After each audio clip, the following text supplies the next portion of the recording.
Hello అండి. ఈరోజు morning అయితే బ్రేక్‌ఫాస్ట్‌కి పల్లి చట్నీ అయితే ప్రిపేర్ చేసుకున్నానండి. ఇంకా దోస పిండి అయితే ఉప్పు, కొంచెం సోడా ఉప్పు వేసుకొని కలుపుకుంటున్నాను. ఇంకా వేడి వేడి దోసల్లోకి పల్లి చట్నీ అయితే సూపర్ కాంబినేషన్ కదా! ఇంకా చికెన్ షార్వా కూడా బావుంటుంది. కాకుంటే ఇంకా మండే కదా ఈరోజు.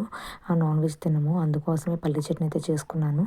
ఇదిగోండి చూసారు కదా! వేడి వేడి దోసలో ఆ చట్నీతో అద్దుకొని తింటుంటే అసలు ఆ టేస్టే సూపర్ అసలకి. వేడిగా ఉంటే చట్నీ కొంచెం కారంగా ఉన్నా, ఉప్పు తక్కినా, ఉప్పు ఎక్కినా కూడా చాలా బావుంటుందండి. అసలు వేడిగా తింటేనే మనకి తినాలనిపిస్తుంది.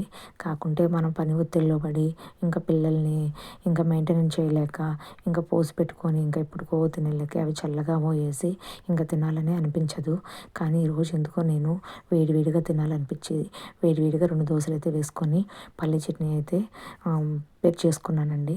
ఇంకా టేస్ట్ అయితే సూపర్‌గా ఉంది. ఇదిగోండి తినే వీడియో కూడా మీకు పెడుతున్నాను చూడండి. ఎంతంటే చాలా బాగుంది. వేడి వేడి రైస్ కూడా చేసుకొని కర్రీ కొంచెం ఉప్పు తక్కువైనా కూడా వేడిగా అన్నం గాని ఉంటే సూపర్‌గా వెళ్ళిపోతుంది లోపలికి. ఇంకా నాకైతే నోరు కాలుతా, చెయ్యి కాలుతా తింటుంటే ఇంకా వేరే లెవెల్ ఉంటుంది. మీకు కూడా అంతే